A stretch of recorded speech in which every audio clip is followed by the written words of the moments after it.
अस्सलामुअलैकुम जी, कैसे हैं आप सब। उम्मीद करती हूँ सब खैरियत से होंगे। मैं भी बिल्कुल ठीक हूँ। तो आज मैं आप लोगों के साथ अपनी वीकेंड रूटीन शेयर करने वाली हूँ कि वीकेंड में ऑफिस से आने के बाद मेरी क्या रूटीन होती है। और काफ़ी टाइम हो गया था, बच्चों को भी कहीं बाहर नहीं लेकर गए थे, तो मैंने कहा आज उन्हें भी लेके जाना है, तो आप लोगों के साथ वो रूटीन शेयर करती हूँ। पहले जी दोपहर को ही सालन बन गया था आलू अंडों का, तो उसी जो लेफ्ट ओवर सालन था उसी को मैं गरम कर रही हूँ। साथ ही रोटियों के लिए पेड़े भी बना लिए और चाय भी रख दी है। जब तक चाय वगैरह बन रही है सालन को मैं इस डोंगे में ट्रांसफ़र कर लूँगी, क्योंकि ये सारी चीज़ें मैंने नीचे लेके जानी है।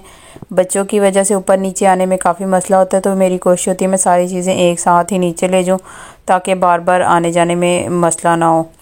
तो चाय भी तैयार हो चुकी है, अब इसको भी मैं थर्मस वगैरह में निकाल लूँगी और सालन को भी मैं साइड पे कर देती हूँ ताकि मैं चाय निकाल सकूँ। और इसी तरह जी साथ ही मल्टीपल टास्क होते हैं ताकि मैं बच्चों के साथ ज़्यादा से ज़्यादा टाइम स्पेंड कर सकूं। तो मैं चाय वगैरह जो होती है, खाना, ये सब कुछ इकट्ठा बना के फिर नीचे वाले पोर्शन में ले जाती हूँ। मेरे इन-लॉज़ वहाँ होते हैं, तो हम लोग रात का खाना वहीं पे नीचे वाले पोर्शन में खाते हैं। तो हस्बैंड मेरे कह रहे थे कि उन्होंने खाना नहीं खाना, तो मैंने कह रहे थे मुझे चाय दे दें, तो मैंने कहा चलें कप में उनको मैं चाय निकाल के दे के आई हूँ। उसके बाद जी मैंने रोटियां बना ली थी। गैस बहुत स्लो हो गई थी हमारे इलाके में, इस टाइम गैस का इशू हो जाता है। सुबह के टाइम थोड़ी तेज़ आती है, लेकिन रात का और या दोपहर का खाना वगैरह बनाना तो इस टाइम हमारी गैस बहुत ही स्लो हो जाती है।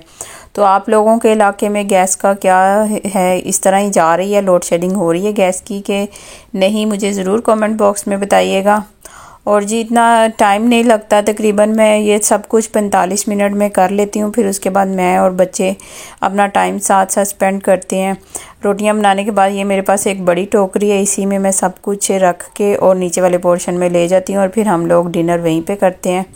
तो इस तरह ले जाने में काफ़ी आसानी होती है। डिनर का मैंने आप लोगों को पहले भी बताया था कि मैं नीचे वाले पोर्शन की रिकॉर्डिंग नहीं करती, मैं सिर्फ अपने पोर्शन की और अपनी रूटीन से आप लोगों के साथ शेयर करती हूँ। तो इसीलिए डिनर की मैंने वीडियो नहीं बनाई। और जी बाद में उसके खाने के बर्तन वगैरह हो गए थे, तो उन बर्तन वगैरह को मैंने वॉश कर रही थी। यहाँ पे मैंने वीडियो की थोड़ी स्पीड बढ़ा दी थी, मैंने कहा क्या आप लोगों के साथ बर्तन धोते हुए वीडियो शेयर करनी, तो इसलिए मैंने यहाँ पे काफ़ी स्पीड तेज़ कर दी है। जब तक बर्तन वॉश हो रहे थे साथ ही मैंने बच्चों के लिए दूध वगैरह भी बॉईल कर लिया था, और ये तवे वगैरह और चूल्हा वगैरह भी साथ ही के साथ मैंने समेट लिया था।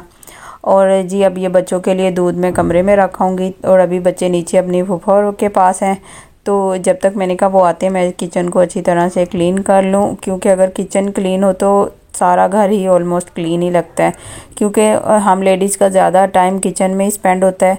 तो इसीलिए इस चीज़ को जितना नीट किया जाए उतना ही कम है, और ये बात ही यूज़ में आने की वजह से गंदा ही रहता है, इसलिए हाथ के हाथ इसको भी साफ़ कर देती हूँ। सिंक वगैरह भी मैं रात में ही वॉश कर लेती हूँ ताकि कोई भी कीड़ा मकोड़ा जमा ना हो। आजकल अजीब अजीब सी बीमारियाँ चल रही हैं, तो इसलिए कोशिश होती है कि बर्तन वगैरह ये सारा किचन जो है रात में ही समेट के सोया जाए।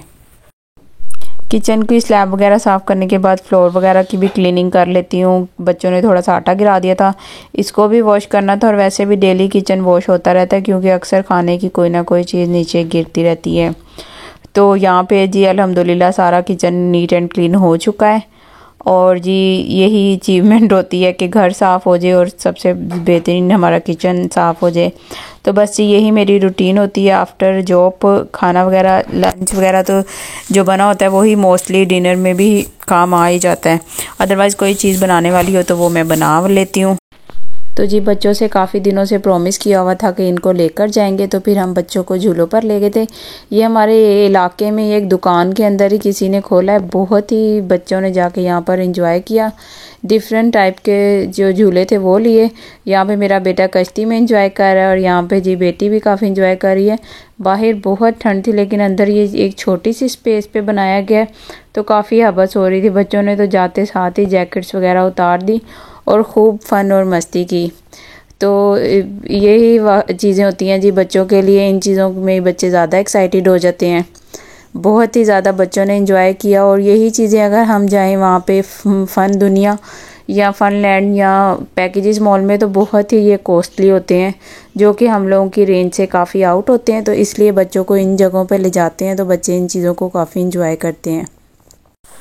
तो इसी तरह जी हम मिडिल क्लास की रूटीन होती है, घर के काम हो गए या बच्चों को कभी कहीं ले गए, तो बच्चे भी इस चीज़ को काफ़ी इंजॉय करते हैं। तो अगर आप लोगों को मेरा व्लॉग अच्छा लगा है तो मेरी वीडियो को लाइक करें, शेयर करें, मेरे चैनल को सब्सक्राइब करें।